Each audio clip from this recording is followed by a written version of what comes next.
Halo, perkenalkan, nama saya Ridho Dwi Putra Purungan dari S1 Manajemen Universitas Saber Asia.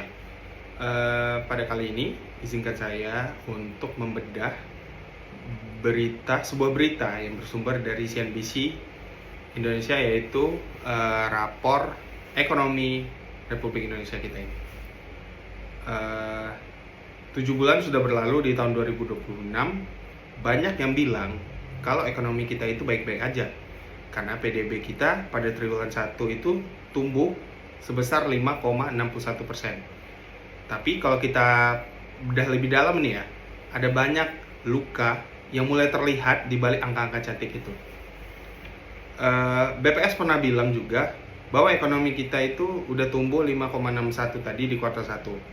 Menurut saya sih solid, tentu, tapi bisa diingat kalau itu didorong oleh faktor-faktor musiman seperti THR dan libur lebaran. Pertanyaannya, setelah pesta itu selesai, apa yang bisa tersisa dari masyarakat Indonesia ini? Data menunjukkan bahwa indeks keyakinan konsumen atau IKK itu terus menurun. Porsi pendapatan yang dipakai untuk buat makan sama masyarakat itu menurun, sedangkan ruang buat nabung itu menyusut. Artinya apa? Masyarakat kelas menengah kita ini mulai berdarah-darah untuk menjaga daya belinya.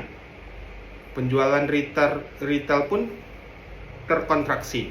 Ini bukan sekedar data ya.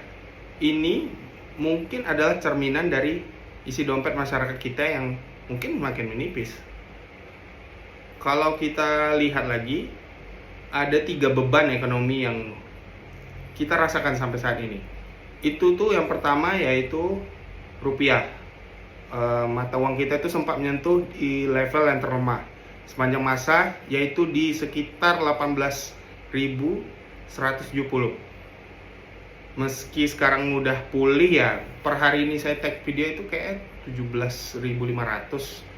Tapi dari awal tahun itu depresiasinya itu udah di atas 8% ini rupiah kita ini.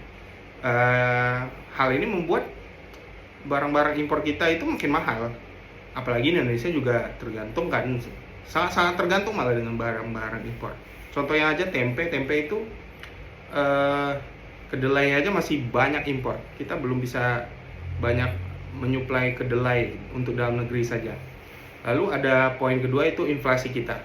Meskipun masih di batas toleransi dari Bank Indonesia ya, tapi inflasi kita ini trennya terus naik. Harga BBM non subsidi contohnya juga masih tinggi dibanding tahun lalu. Lalu ada yang ketiga dari ekonomi kita itu yang perlu diperhatikan, itu adalah poin ketenaga kerjaannya.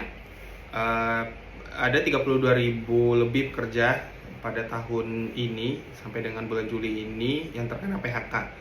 Walaupun lebih rendah dari tahun lalu, mungkin ini adalah salah satu sinyal bahwa sektor industri kita sedang mengalami tekanan biaya yang hebat terhadap rupiah tadi, salah satunya kan. Mungkin karena rupiah mahal, impor mahal, perusahaan itu menekan karyawan yang dibutuhkan. Jadi banyaklah layoff yang terjadi ini.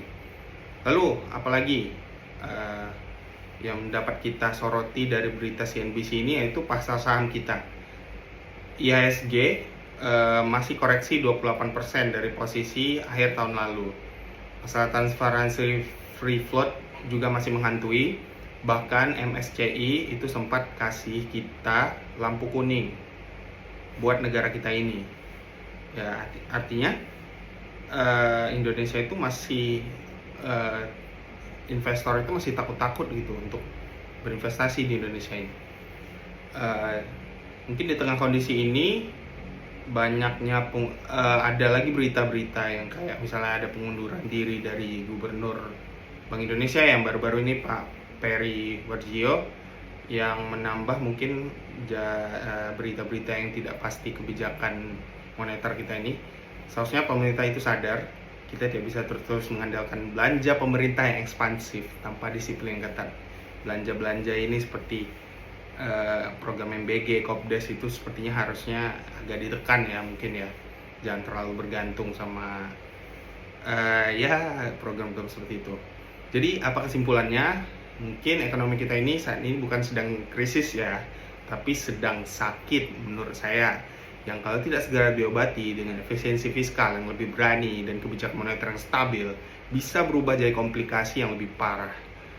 Ekonomi kita ini bukan cuma soal angka yang ada di atas kertas, tapi soal realitas di lapangan yang dirasakan masyarakat setiap harinya.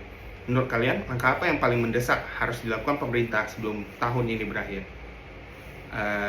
Itu saja mungkin video saya. Saya Rido, see ya.